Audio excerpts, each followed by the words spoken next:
that. So this is the Marriage Renewed. We're about to get started. You ready, King? I am. Okay. What we talking about? Every week I have to do this with this guy, and I want y'all. I want to apologize because I had a I don't want to apologize, but I want to say I'm sorry that my voice is a little raspy because we had a phenomenal time at the Young Leaders Conference 2018 in Atlanta, Georgia. Elder Mark Moore did a phenomenal job, and so I was praising so hard, singing so hard that my voice is going away. What up, old man Jones? So share, and we're about to get started. Okay, let's get started for real this time. All right, let's get started for real. But anyways, y'all, how you guys doing today? Today we're just gonna be talking about a couple of topics. Communication. What's communication? We're not talking about communication today. My bad. We're gonna be talking about understanding and forgiveness in the marriage. Hey, Tanya Brown. I know, man. What's up, Jones? Yeah. But look, we're talking about forgiveness and understanding in the marriage. In order to get to the forgiveness part, you have to have understanding of one another, and able to understand one another. She don't want to talk about it, but you have to have the ability to communicate with one another. So today, even though she don't want to talk about communication, we are going to talk about it, but we're not going to get in depth on it. It will find its way into this topic today. So first, we're going to start off with understanding. My understanding is different from her understanding. Yes. I cannot approach her and solve a situation just by my understanding. Why? Because that is my understanding. Hers is totally different than mine. The way she do things is not the same way I would want to do things. So if I approach her talking about, hey, we should do it this way, because the level of understanding that I have, we probably would do this. We'll butt heads all day. And then until I ask her, communication, how would you like to approach this thing? Or what are some approaches that we can take to solve the situation? Then that's where those two things come together as one, understanding and communication. Now, we're not even talking about forgiveness yet. You have to understand, you have to get communication and understanding under control first, and before you can move on and try to get to the unforgiveness part, the forgiveness part. If you don't understand those two, then once you get to the forgiveness part, you won't even know what you're trying to forgive or what you need to forgive that person for, and what you need to forgive in your marriage in order for you guys to be able to move on. Look at me moving with my hand. I think I'm doing a magic trick of some sort. No. But anyways, I'm going to let my beautiful wife take it from here, because I have been talking too long. Don't mess up my yaki. I ain't going to mess up that lace front. And so I guess when I look at it and what he's talking about, so when we talk about understanding, it's similar to this. If y'all hear our kids in the background, we can't do nothing about that. So just, but it's similar to this.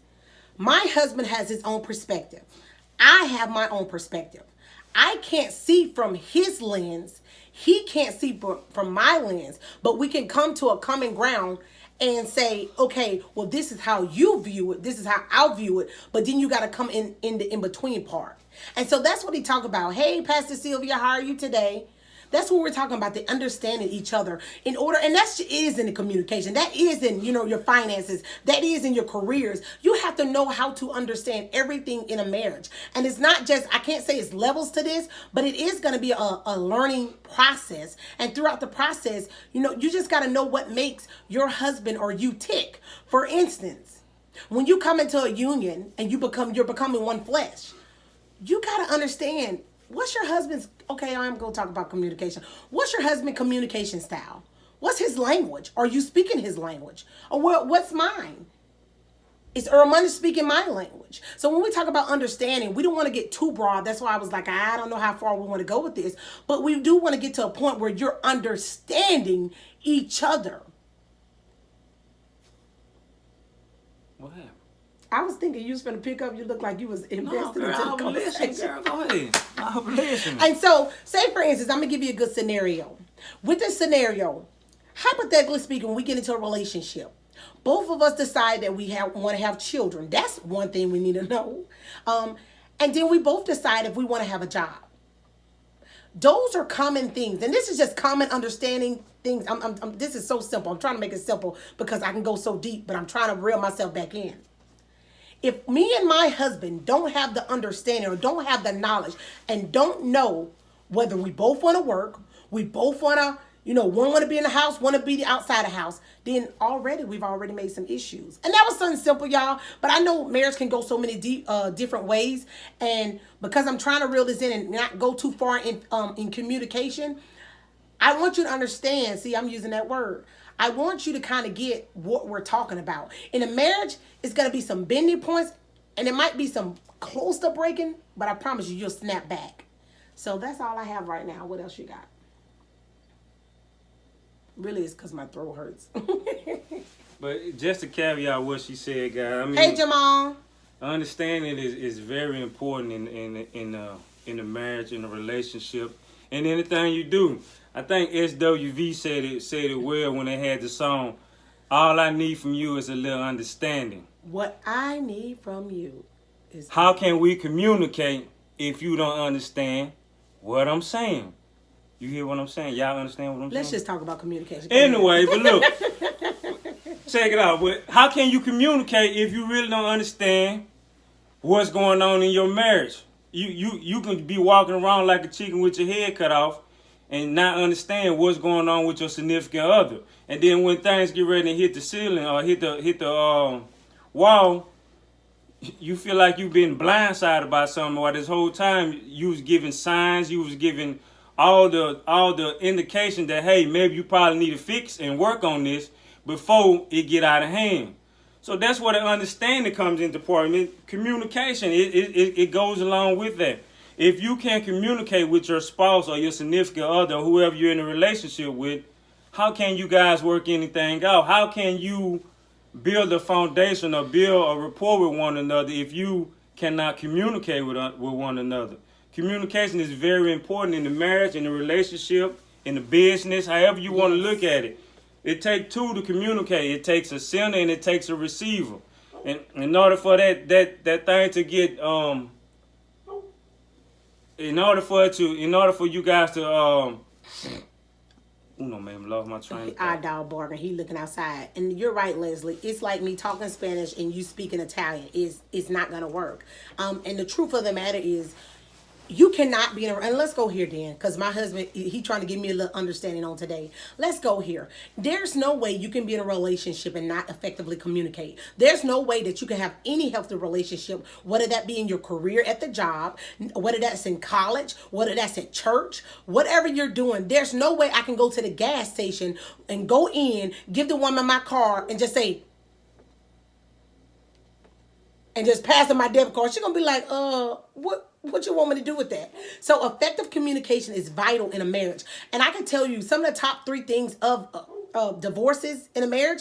Communication is number 3. Infidelity and love and intimacy goes with that. But communication is something else, and I can't remember. But communication is one of the top 3 reasons why marriages fail. Because like I said earlier, if you can't speak the language that your husband or your spouse is speaking, or your boyfriend, your girlfriend is speaking, then you're already failing. Why? Because in order to have a healthy relationship, you would have to communicate. And let me go further than that. Even if you have unhealthy conflict in your relationship, people think, and let me say that differently. People think having conflict in your relationship is bad. It's not. It's bad when it's unhealthy. So it's good to have conflict in your relationship, because when you get to a storm, you'll learn how to get through that because you've endured it. And having conflict is good because we're not, like we said earlier, I'm from one part of the world, he's from another part. We have different perspectives, so we're not going to have the same opinions. We're not going to have the same mind frame. Nothing that we do is alike except us being humorous. We're jokesters. So that's the only thing you might catch us doing the same. I'm very intellectual, and it is what it is kind of person. So with that being said, we have to come to common grounds even on that. And so when I'm speaking my language and he's speaking his, he be like, wait, come back. So communication with and so let me go back to unhealthy conflict. When you have unhealthy conflict in a marriage or a relationship, you have to be able to communicate. It's no way you can have a relationship, have conflict, whether it's healthy or not, and not communicate. You're right, Mr. Folk. Yeah, you have to learn one another. You have Miss to learn. Folks. That's what I said. Oh, I thought you said Mr. You know I talk fast. Yeah, you have to learn one another. Understand how each one move and how they operate. See me, I know how Jennifer operates. Yes. She's like an Energizer bunny. She just keep going and going and going.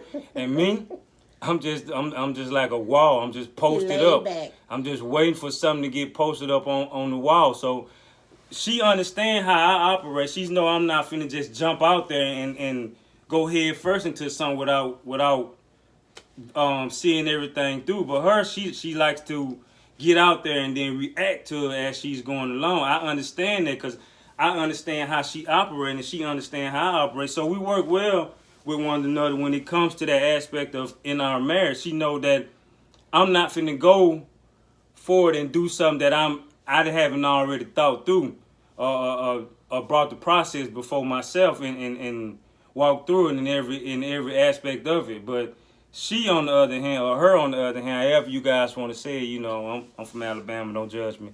But look, she like to react to it and she like to get out and get a head start on things. And, Hey, Jennifer. And me, so we balance one another out. I mean, and then we communicate. Sometimes the communication might hit the wall because Jennifer like to do her own thing. She like to. What I like to do. Yeah, see, she like to do her own thing. And she like to be head first. And I was like, babe, you got to think about something before you do it.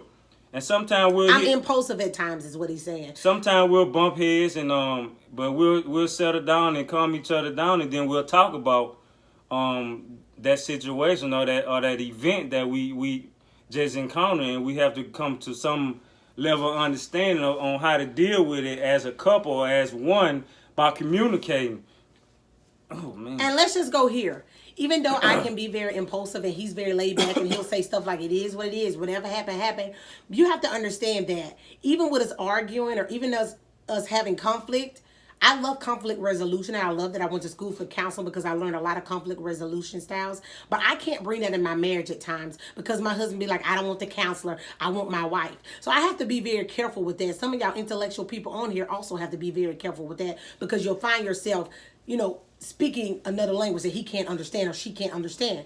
But what I wanted to talk about with that, even too, when we talk about effective communication and when you get in arguments or you have unhealthy conflict, the Bible says, let no corrupt communication come out of your mouth.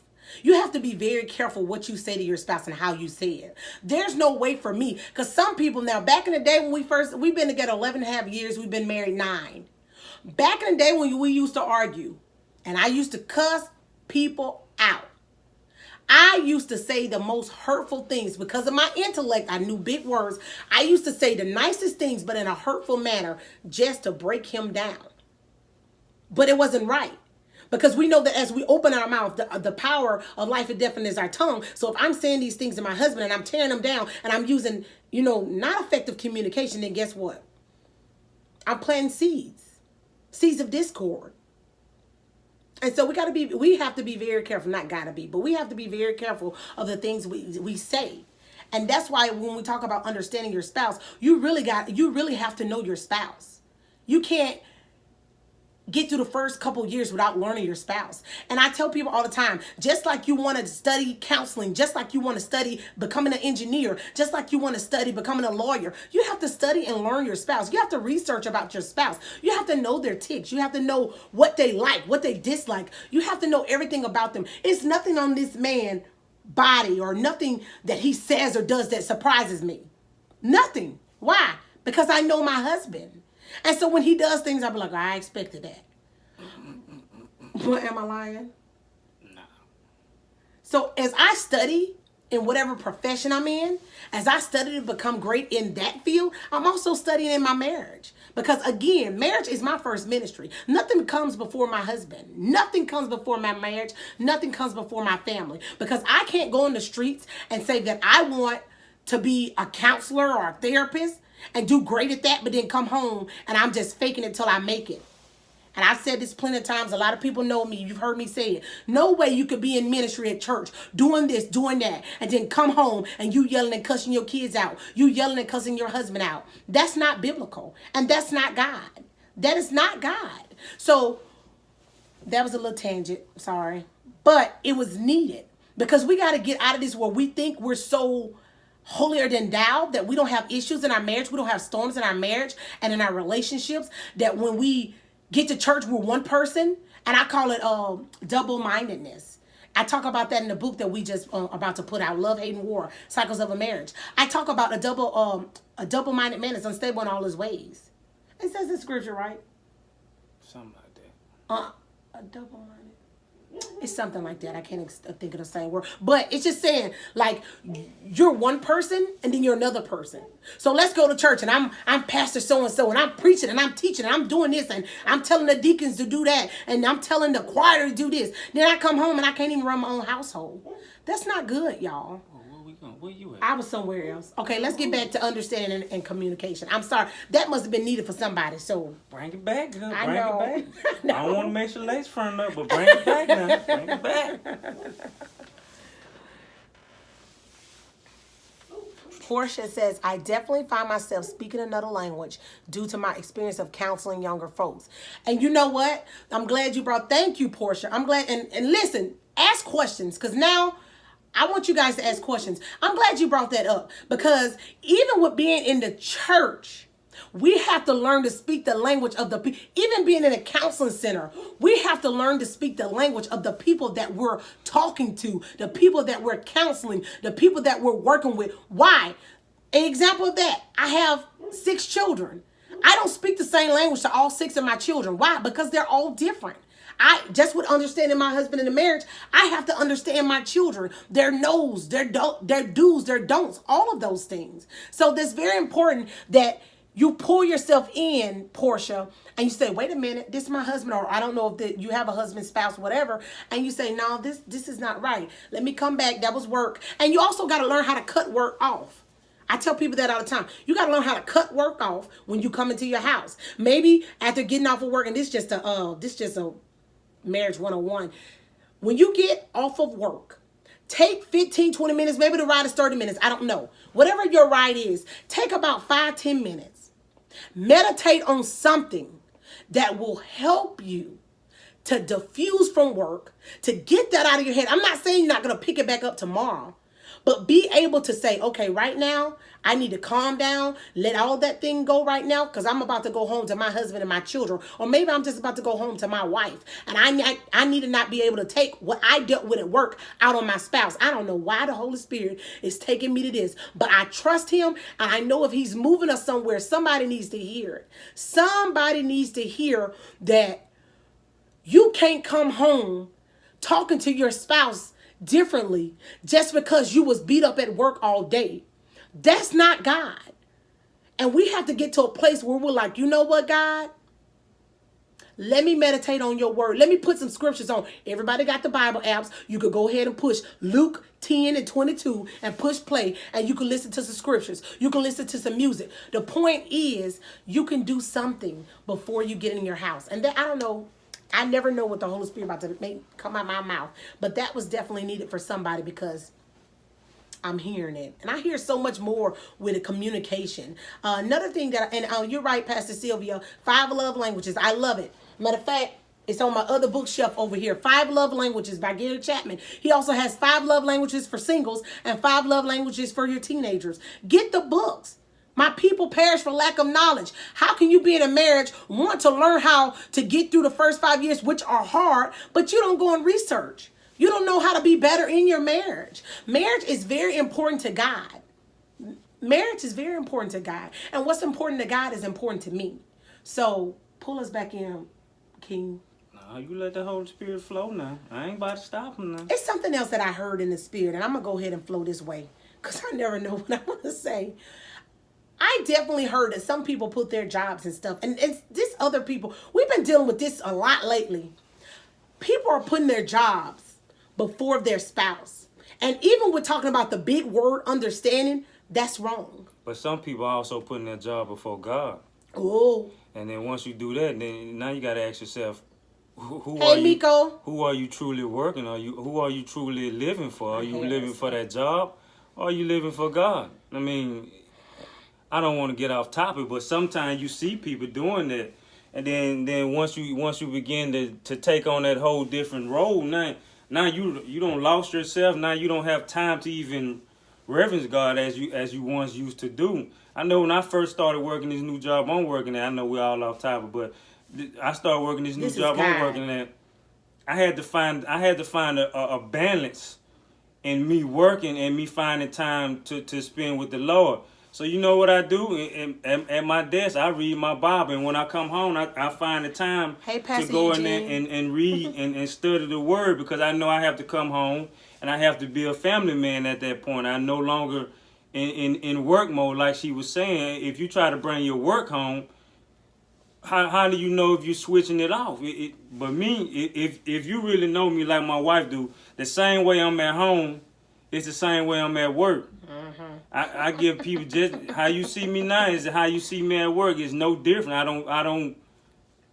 If you happen to catch a bad temper Earl, you'll get them. If you happen to catch the nice Earl, you'll get them. But my point is, I stay the same throughout whatever I'm dealing with. So sometimes, like she said, you have to understand. You have to find a common line between work. That moving. Damn, my stomach hurt. I got boo-boo. Oh my God. You gotta find TMI. You gotta find a common ground in between work and home, Oh, and it should Lord be two different people. You shouldn't be one way at work and then, like she said, you come home and you're a totally different person. A person that people should know who you are at all times. At all times, you're the same way you treat your family at work. The same way you should treat your family at home, but the family at home will get much love than those at work. I'm gonna be honest. I'm gonna love the people at work, but don't mean I gotta be family. I'm just gonna say that now. I'm gonna say it like that. I'm gonna love them, and not fake love. I'm gonna love them because Christ loved me. But that does not mean I have to have a family at work. I would love a family at work, but that's another story. So I hope you guys understand us. We're not saying this just to hear ourselves talk. I know God wanted us to talk about understanding, and we wanted to go with forgiveness, but I'm not hearing forgiveness right now. I'm really hearing that some people, and this is just the prophet in me, and I don't want to apologize for it because I'm going to be just who God called me to be. I really hear that some people have started putting idols up. And idols up before God, and idols up before their marriages and their families. And let me explain what an idol is. Something that you serve, something that you put more effort into, something that you begin to, desire more than God is an idol. And if you read all throughout the Bible, you can tell that idols was something that God, Baal, that was an idol. Evil doings, idols, when we place ourselves in the form of idolizing things, it becomes an evil work, evil doing. So there's no way you can say you love God, but you're idolizing things, people, places. And there's so many things I can tell you that people be idolizing, but I just mind my business. But in a marriage, you can begin to idolize your job. You can. You can. And when your job becomes more important than God, and you spend more time in your job and doing more for your job and work than you do for God and ministry, then that is a problem. If you spend time more at work and you making sure work is taken care of and you're putting so much time and effort and commitment into work, you need to be doing the same thing in your household with your husband or with your wife. That's just my 2 cents. That's just her 2 cents. If you disagree, tell us. Come on, let's get some questions. Let's get a discussion going.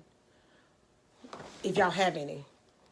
Why do people spend more time focusing? I can't go back up. I don't know how to do this. But why do people spend more time focusing on work, focusing on everything else but their marriage? Why do people pour into their friends and other relationships, but they don't pour into their marriage? Any questions? Any discussion about any of that? You have anything to add, babe? Why is it important that we'll make time or sacrifice our time for everything else, but we don't sacrifice our time for our husband or our spouse? Well, let me ask you guys this question. Why is it so easy for us to communicate with folks outside of our marriage or our relationship than it is to communicate with our spouse or our special someone we have in a relationship? Why is it so hard for us to communicate with that supposed person that we love, but we can go outside of that relationship and we can communicate with anyone with no remorse or anything. We can tell them everything. You can tell them how you feeling, what you're Right. dealing with, but you can't sit here and say, "Hey, babe, I'm dealing with this," or "Hey, I want you." Why can't we do that? Why can't people do that in a marriage? Hey, Mama or in a Florence. Hey, relationship? Rodney. Come on, guys, let's hear it. Why can't we communicate in a relationship or a marriage like you can do with your friends? Or not even that. And we're gonna talk about ungodly counsel some other day. I don't even want to bring that up. But not only that, what about you go to work, you have a boss that you're not really, or supervisor, you're not really getting too much along with, but you learn how to communicate with your boss, your supervisor, your co-workers. You learn how to talk to them, but when you come home, your husband says something crazy or something that touches you the wrong way, and you flipping off with the lip, you cussing them out, you being profane against them, you saying all kinds of things. You're right, Sister Dill. It is pride. It is pride. Pride will keep you from communicating and even opening up and even asking a simple question to that one you supposed to be loving or that one you're trying to build with. Pride will keep you from doing a lot of things in the marriage. Pride to keep you doing. Let's just say pride to keep you anchored where you're at, and you're trying to sail and you're trying to go to different places, but your pride won't allow you to open up and let that wind catch your sails in order for you to operate or get going. But pride comes before destruction, and you have to understand in a relationship you can't be prideful, because too much pride will cause you to be narcissism. That's what that's called. I ain't even trying to see it. My husband said he ain't trying to say it. Say So too much pride can make you be the controlling one in the relationship. Too much pride can cause you to think that you own that on that mountain, while your spouse is on that valley. And so in a relationship, yeah, pride becomes an issue, but you better learn how to compromise, and you better learn how to give and get, because if not, pride comes before destruction. So any other answers? Anybody else want to take a stab at it? Fake? Yeah. Pastor Folks say fake. What do you mean, Pastor Folks, when you say people fake? They fake because they go to work and want to be whatever, but then they come home and be something else? I don't know what my dog cutting up today. Somebody in the back, y'all. But like I said, we don't want to stay before you long, guys. I know we were talking about understanding. Let me wrap it all back up. I know we went in different directions, and I know people might say, well, I didn't. Let me tell you something. The point of this live today was to focus on understanding your spouse. The point of this live today was to focus on learning their perspective, knowing your perspective, but make sure you're looking out of your lens and how they view it, because we have different lenses. Other things is learning that in order to understand your spouse, you have to be able to effectively communicate, and you have to be able to compromise. So when conflicts arise, communication go a long way. What else we talk about, baby? You know, another thing I noticed that's different between males and females, or vice versa, females and males. Say if you're having an open conversation, or you're having a one-on-one conversation with your spouse or your significant other, and they mention something to you, right then in that moment, you understood what they was talking about. So you understood what they was talking about, but as time passed, you didn't really understand what they was meaning. So it goes back. Do you understand what they're talking about when they're talking to you, and not just listening and waiting to reply because you have a quick reply to something? Mm-hmm. Are you listening to them to get an understanding of what they're saying? Most people in a relationship, they listen to their spouse, or they listen to their significant other to give a quick reply. And you know, in that quick reply, it's something that how we have in our text message. It's a quick reply with no meaning in it. You didn't put no thought into it. You just replied to it. Can't even tell what context you sent it in, if they mad or not. Exactly. And so you're just replying to something that you truly didn't understand. And before you reply to something, or before you try to give someone a response, you have to make sure you have true understanding of what that person is saying. Right. Like if she's mad, and you know me, I love to play, but if she's mad, I know when to cut that plan off and be serious with her and give her true understanding from a husband's standpoint. And then once I get her to tell me why she's mad or why she's upset, then I probably would turn back on that plan portion that I love to do so much. But it goes back to understanding, knowing your spouse or knowing your better half. If you do not, sometimes you'll get that wrong sign, and then you're going on with a whole nother road, and that person is going a whole nother way, and now you're totally separated from one another because you misunderstood the understanding of the situation. If that makes sense to you guys.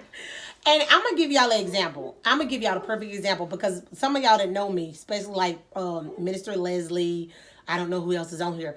Pastor Sylvia, I don't know if she knows this side of me, but everybody that know me know that I do a lot of counseling. I'm in the counseling profession. With that being said, I want y'all to hear my heart. I might come off that I'm a know-it-all. I'm necessarily not a know-it-all. The thing is, because I'm in a counseling profession and a lot of people come to me with problems, immediately when people talk to me, the brain begins to tick, tick, tick, tick, tick. And I begin to hear the problem, process it to help find a solution. It's not that I know it all. I'm there to help provide a solution to the problem. So in my marriage, if my husband just wants me to listen, and listening is good, active listening is good in a counseling session when your client just wants you to listen. But immediately when my husband says something to me, I begin to listen, process it, and begin to give him a solution because of my intellect. Not intentionally. So when people are talking to me, they think, oh, she'll know it all. She thinks she knows everything.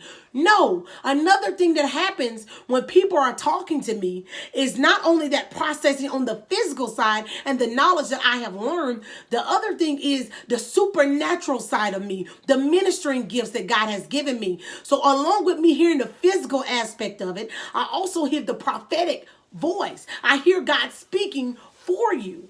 So when I'm listening to my husband and we're in an argument or we're having conflict, I'm not necessarily listening because I'm trying to fix it. I'm trying to solve the problem. And that is not good communication. And that's how most males are. They're listening to give a quick solution to the problem. It's hot. It is. I got a little hot. Holy Spirit. The black ain't even here. But yeah, that's how most males are. They're listening to the problem to give a quick solution. Yes. Thinking they can fix the situation or the problem just by, say, throwing money at her or going to do something. But the whole time they're truly missing the underlying issue as to what it is in the marriage or in the relationship that your spouse or your significant other wants you to understand. And most of the time we miss that because of our own understanding. We run with that because that's how we process things and that's how we run with it without saying, hey, what do you truly want me to do?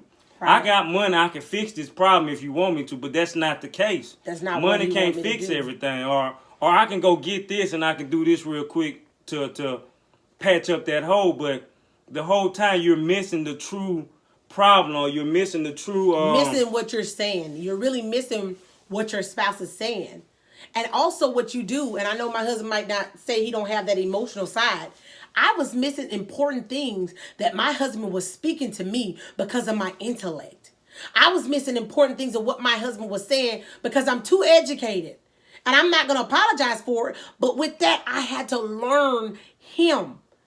I had to say, wait a minute, cut that off, cut this off.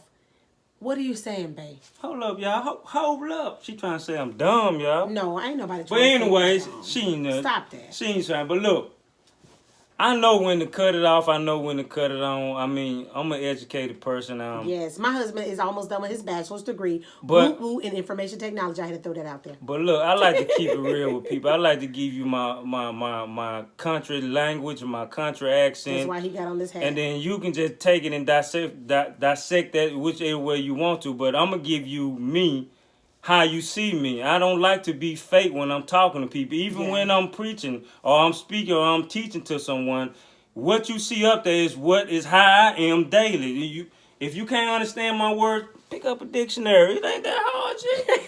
But look, if you can't understand it, ask my translator. She'll tell you he said this or he meant that. But if I slow down and actually talk to you guys, you were like, nah, I did not expect that to come out of this joker right here. Right. But sometimes I can't take it there, but it's not needed that much. It's not needed at all times unless Yes. you're dealing with a person who's on that intellectual level, and then you have to go into your thesaurus and peel out them big words. Which Go into your what? I don't like doing. Thesaurus. I don't like doing. Oh, You know I what I'm saying? thought you said something else. I'm from Alabama. You just get a roll tide and keep on rolling. But And one thing that, Leslie, you're right. You're never too educated. You're so right. You're so right. You're so right. Just need to know when to use it. That's very true. And you know, Minister Leslie is also working on a PhD, and she it's like kind of like me. I'm gonna say that because I'm a word person. When my husband says, and I'm sorry not to cut you off, babe. good, go ahead. When my husband says words, I'm like, what? That word don't mean that. So that's another story. But yeah.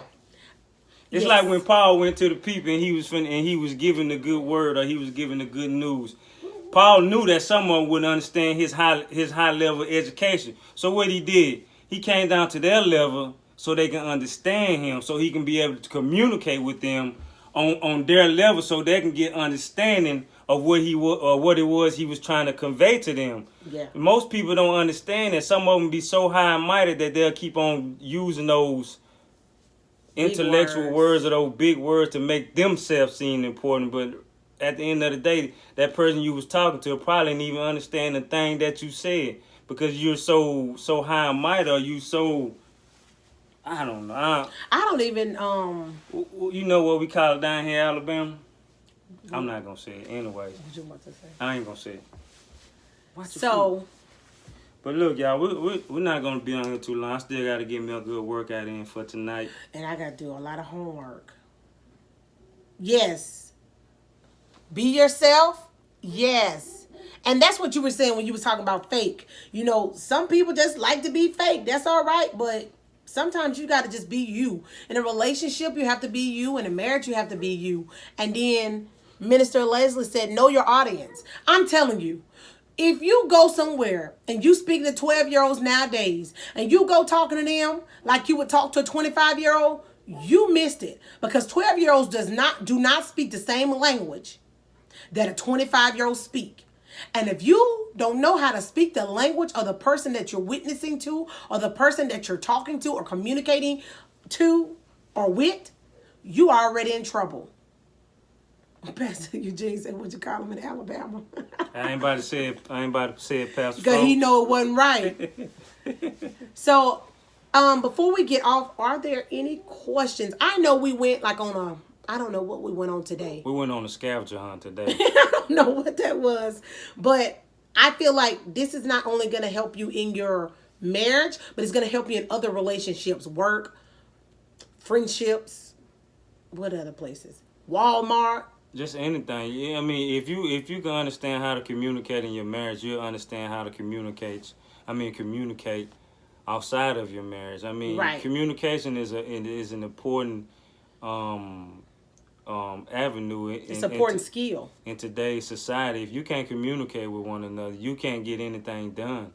And whether it has to be by signs, smoke, however you need to communicate with someone, find that understanding that they understand it, so they can understand what you're talking You about. just said that word too many times.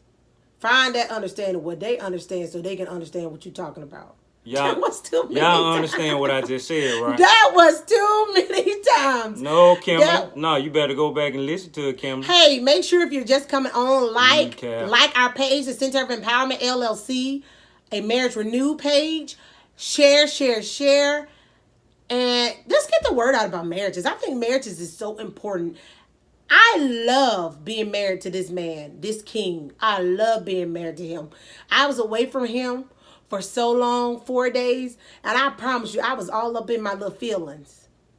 I miss my man. She I miss my man? She was singing that old. Who sang that song? I forgot. What's the song? she was singing that. Don't worry, I'm just in my feelings. It ain't a bad thing, baby. But anyways, when you guys get off it, go listen to some of that SWV. What I need from you is under. Hey, babe, I hear you. How can we communicate? All right. Some see men choir. I hear you. Oh, I forgot Pastor be watching it. Never mind, Pastor.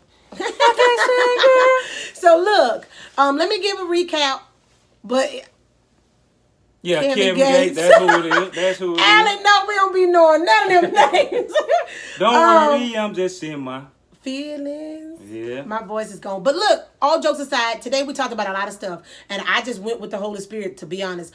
But what we wanted to get the point out is about knowing what we was talking about, understanding your spouse and what perspective you're looking at it, what lens you're looking at it, and knowing how to communicate with each other. And then we were going to talk about forgiveness, but that's another day. And I think in the next 2 weeks, which we do this every 2 weeks, we're going to talk about communication and forgiveness. And I want to talk about forgiveness because it's so very important in a relationship that when you do have a hurdle, when storms do come, when you are faced with an obstacle, regardless of what that storm might be, that you know how to communicate, one, but two, how to forgive. And I don't want to get into that tonight, but let me see what everybody's saying. I so thank you, Boo Banner, for knowing all the music. You be keeping us straight. I love y'all being married to each other too. Great examples. Thank you, Kim. But I want y'all to understand, we have our moments, but we know how to communicate. We do. I mean, every marriage had a moment. Every relationship had their ups and downs, but it's how you bounce back from it that makes your marriage or your relationship strong. Yes. If you allow that one event to keep you down on the ground or keep you sunken in a low place, then you probably were never meant to be married to that person, or you probably were never meant to be in a relationship if you can't understand how to pull yourself up or encourage your spouse or your significant other to get back to that place of understanding where you guys once used to be. I mean, after those first 5 years, you should have some clue as to how your partner operates. Yeah, you should. If you don't, then those next 5 years going to be tough, even though the first 3 years are the tough ones in the marriage, because you're trying to learn and understand the person that you never really spent time with on that type of level. Unless you was shacking up with. But even with shacking up, being in a relationship is different than marriage. That's a different relationship. Yeah, once you say that I do, that's different. It's like that fake advertisement is gone now. Now you got to sell that product, and now you got to make sure that product is doing what you sold it to do. Right, and you just have made a covenant with God that is a vow, and God takes vows very seriously. Go Google vows in scripture that talks about vows and see what that means. A covenant relationship, a marriage, is sacred and it honors God. Very different. That's why the Bible tells us, and I was just telling my little brother this the other day, that's why the Bible tells us the first year that a husband should not go off to war and do anything. He should stay home and make his spouse happy. He should stay home and learn his spouse. He should stay home and know what makes her, I'm paraphrasing, know what makes her tick, know what makes her, what's her dislikes, what's her likes. He should learn her like he's learning a textbook. Yeah, that's Bible. That's vice versa. It can go both ways. So you like you said, those first couple of years are very important in building that foundation. Yes. Of strengthening that line of communication between. Hair, Lord. Between. Don't worry, we're gonna take that lace front off in a minute. Between one another, but yeah, that's pretty much it. I mean, if you guys have any questions, we'll answer questions if you have anything. If not, we'll give y'all a few minutes. I know this is kind of like a little lapse. We'll give you guys a few minutes, and then we're gonna get on out of here so I can get some homework done because I'm a little behind. Oh, girl, you went all country on then. We're gonna get on up out of here because she gotta get a little homework done. I live in Alabama. Hold up, man. Hold up. I live in Alabama. But anyways, hey, we hope you guys enjoyed. You didn't give them a chance to ask no questions. Oh, is somebody, y'all got some question out there? But for real, this is my baby, and we love this marriage. I'm gonna say marriage mentor. And also, I would like to say, if you have issues in your marriage, or if you need help. Oh, Boo Banner starting junk. She's starting junk, babe. Boo Bam, we're gonna block you. Don't come on here with that nonsense. No, we not gonna block you. Next time you cannot wear that hat. We're gonna block you, Boo Bam. We are gonna pray on that and see, because champions, which our God is. I ain't gonna be petty like that tonight because my throat hurt. I'm telling you, I was praising Jesus. Oh, Minister Les, you better do that homework for that PhD. She got homework herself while she's sitting here talking. I know. Okay, so any questions? Any questions? Like I said, Boo Bam, you say I need this, I need all of this. Boo Bam, share. You can just drive around the corner and just come on, knock on the door, and you can sit on the porch or sit in the living room. Yo, now we sitting on the porch, them mosquitoes out. And talk to this thing all day. You know she like to talk. You know she like to give out information. I just have a lot of, every day I ask the Lord to give me wisdom. I know that may seem corny. I don't want riches because if I get wisdom, just like Solomon, he was given wisdom, and because he was wise, that riches came, right? A wise person can become rich because they use the wisdom of God to, have different areas where they can work. So it's not that I like to talk. I just like to give people wisdom. And so with that being said, with the marriage mentor program that we have, a marriage mentor, we offer mentorship for marriage or couples or husband.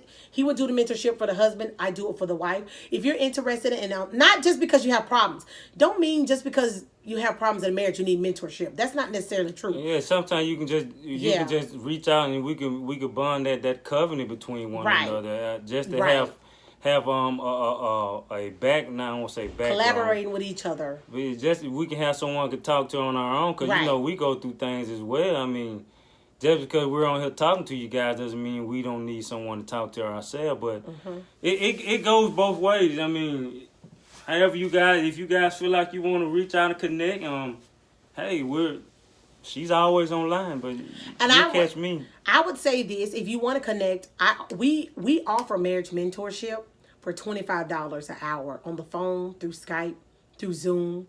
Oh, I can meet you here if you're in the Huntsville area. $25 for some mentorship program on how to become a better spouse. You can't beat that. I know that may sound like, oh my God, $25, but you spend that at McDonald's during the week. You spend that at Chick-fil-A. I know these people around here do. And I'm going to tell y'all something. I love you too, Leslie. I'll talk to you off how so you help singles. Okay, so with singles, I'm writing a book right now that says, well, this is for women. I'm not sure what my husband's going to do for men. For singles, I'm doing a book called While I Wait. While I Wait teaches a woman what she can do while she's preparing for her king. It talks about patience. It talks about honoring God because you have to honor God. It talks about, being committed. It just talks about different things in relationships. So I'm writing that book right now while I wait. But I also offer mentorship program for singles to help them become a wife. And it's kind of like Wives in Waiting. You're waiting to become a wife. And I provide services for that too. It's the same price, $25. It's cheap. And it would still go over the marriage mentor because you want to become married. Oh, let me say something else. I'm sorry. I also offer assessments, different instruments for marriage mentoring. Premarital and marital assessments through preparing premarital, enriching marriage. And that's because I'm a certified facilitator. And look, guys, later on down the road, we're gonna we're gonna tag team people. We're gonna start bringing couples in, Pastor Eugene and Pastor Sylvia. Yeah, so you guys get ready. Even we're gonna pull up and talk to single people as well, just to get their perspective of how things are going on their side. So right. I mean, if you get a text or email or something from her and say, hey, we would like you guys to.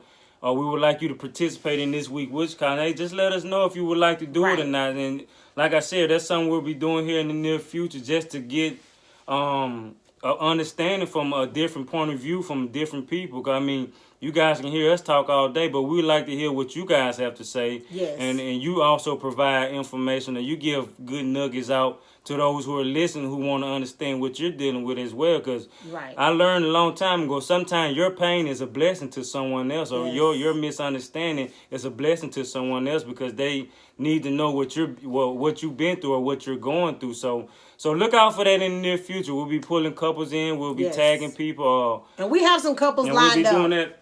going back and forth. We have some couples lined up. Like I said, Pastor Eugene, because you're on here, you're one of them. I'm not going to name drop the other ones because you will know 2 weeks in advance. And we're going to start doing that, dialoguing with other couples, seasoned couples that have been through 30-year couples, maybe even 15, 10. You know, we don't know. We'll do it as God leads us. So God bless you all. We thank God for y'all being on. Share, like our page, A Marriage Renewed. Our book is coming out, Love, Hate, War, Cycles of a Marriage. I'm going to put the book out and start pre-ordering it by this weekend. If you want a copy, the book will be $15. I will put the book out this weekend. Like I said, share this with your friends. I just want to get the word out that marriages work. A marriage works. Guys, I also have a book coming out. It's called The Actions of Your Words. A lot of people don't understand that their words carry a lot of weight. If you look throughout the Bible, you'll see that there's power and death in the life of the tongue. Jesus killed the whole tree with just by speaking. God created the whole earth where he formed things on earth. You said that wrong. Just by speaking, they get the concept of what I'm saying. But look, this